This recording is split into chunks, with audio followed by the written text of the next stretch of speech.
সে এরকম একটা মানুষ যে একটা জানোয়ারের চাইতেও খারাপ। 2-3 মাস ধরে তোমার বিরুদ্ধে যে ইরান ইরাক যুদ্ধ শুরু হওয়ারও 2 মাস আগে থেকে যে বিভিন্ন লস অ্যাঞ্জেলস সহ বিভিন্ন দেশে দেশে শহরে শহরে তার বিরুদ্ধে বিক্ষোভ হলো, লাগাতার বিক্ষোভ। তারপরে এখন যে বিক্ষোভ হচ্ছে এতে এই বেহায়া নির্লজ্জ এখনও পদত্যাগ করে না কেন? এটা এবং এই যুদ্ধের যে ভয়াবহতা সেটা কিন্তু খুব একটা বিশ্বব্যাপী অতটা ইনফ্লুয়েন্স করেনি। যেন আমাদের বাংলাদেশে তেলের দাম বাড়েনি, জিনিসপত্রের দাম সহনীয় ছিল। তো এটা আমেরিকার কোনো চাল না, আমেরিকার একটা পরাজয়। আমেরিকা তো অনেক আগে থেকেই তারা বুঝতে পারছে ইরানের সাথে পারবে না, এবং তারা বারবার, ট্রাম্প তো মনে হয় 30-40 বার বলছে যে সে আলোচনায় বসতে চায় এবং যুদ্ধবিরতি চায়, কিন্তু ইরান রাজি হয়নি। এরপরে ট্রাম্প যে কৌশলগুলো যত ছিল সব ব্যবহার করছে। এই যে পাইলট উদ্ধারের নামে যে নাটকটা করলো, এটা তো মূলত পাইলট উদ্ধারের জন্য তারা ইরানে ঢুকে নেয়। নন ইনভার্টার এসির দামে ঘরে আনুন বিদ্যুৎ সাশ্রয়ী ইনভার্টার এসি। এখন 1.5 ton my one inverter AC মাত্র 48,900 টাকা পাওয়া যাচ্ছে মিনিস্টার শোরুমে। প্রায় 100-র কাছাকাছি ফাইটার জেট তারা নিয়ে ঢুকছে। তারপরে বিপুল পরিমাণ সৈন্য নিয়ে ঢুকছে। তো এইখানে তাদের উদ্দেশ্য ছিল ইরানের যে ইউরেনিয়াম, সমৃদ্ধ ইউরেনিয়ামটা তারা এখান থেকে নিয়ে যেতে চাইছিল।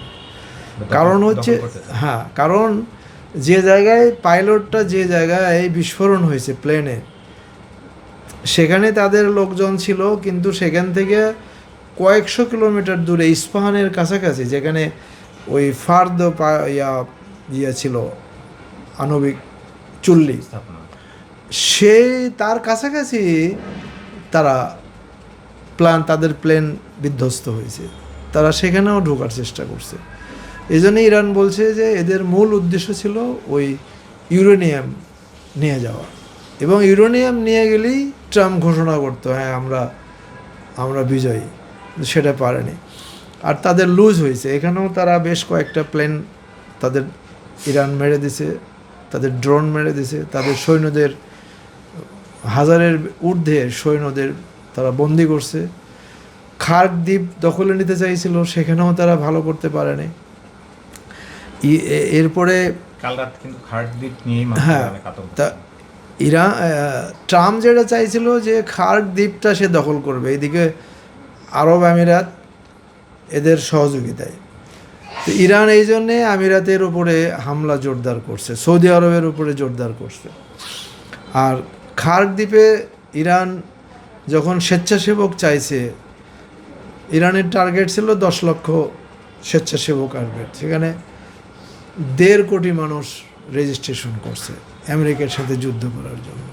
এগুলোও আমেরিকা দেখছে যে এই জাতির সাথে পারা যাবে না, আর খার্ক দ্বীপে তো আসতেই পারে না ওরা।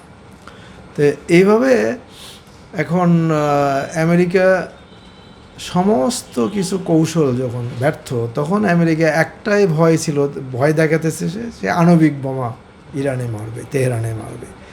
যে মনে করছে এই ভয়ে হয়তো তেহরান কাবু হয়ে যাবে। তো ইরান এই ভয় করো না, সারা রাত তারা গর্তে ঢোকে নেয়। তারা রাস্তায় কিভাবে মিছিল করছে, আল্লাহু আকবার আল্লাহু আকবার ধ্বনি দিছে সারা ইরানের মানুষ রাস্তায়। তো এই তখন তারপরেও সে আবার কয়েকবার সে টাইম এক্সটেন্ড করতে লাস্টে মনে হয় 49 মিনিট না কয় মিনিট সে আবারও সময় বাড়াইছে।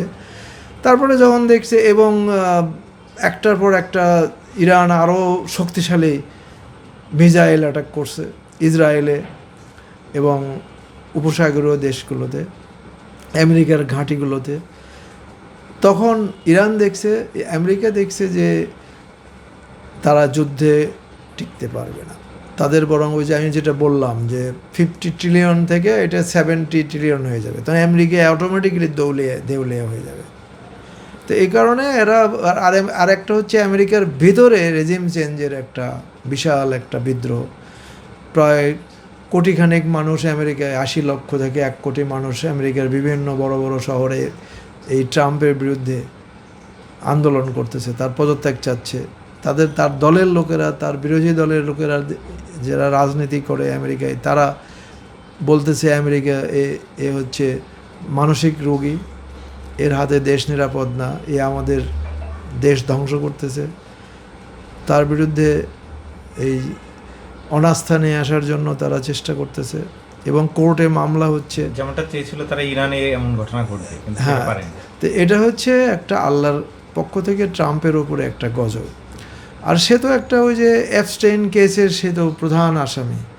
সে একটা এরকম একটা মানুষ যে একটা জানোয়ারের চাইতেও খারাপ। ছোট ছোট বাচ্চা মেয়েদের সাথে সে তাদের রেপ করছে, তারপরে তাদের জবাই করে তাদের রক্ত খাইছে এবং তাদের মাংস রান্না করে খাইছে। এই রকম একটা হিডিয়াস একটা অ্যানিম্যাল সে এখনও আমেরিকার প্রেসিডেন্ট আছে। এটা তো বিশ্ব সভ্যতার জন্য লজ্জা। এর তো ওই দিনই পদত্যাগ করা উচিত ছিল। বরং সে যুদ্ধ চালাইছে এবং চাপাই দিয়েছে, ওই ঘটনাটাকেও সে কবর দেওয়ার জন্য সে এই যুদ্ধ, এটাও একটা কারণ, বড় কারণ।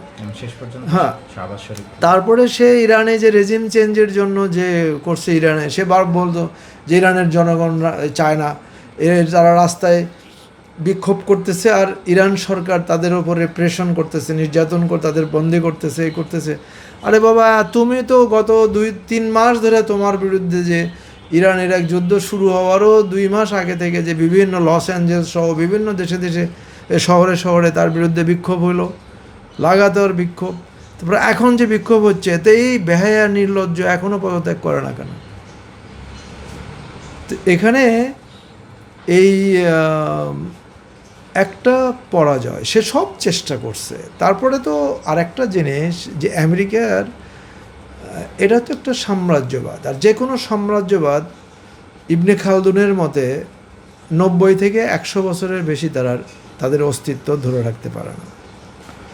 সেটা সাম্রাজ্যবাদ হোক বা সেটা রাজবংশ হোক, মানে শাসক শ্রেণী, 100 থেকে 90 থেকে 100 বছরের মধ্যেই এদের পতন হয়। তো আমেরিকার সেই সময় আসছে। এরা যে এই জন্যে তো সে প্রথম ভেনেজুয়েলায় গেছে, যে ভেনেজুয়েলার প্রেসিডেন্টকে উঠায় নিয়ে গেছে, এই কি সেখানে তেল দায়িত্বে, সে তেল নিজের দায়িত্বে নেবে।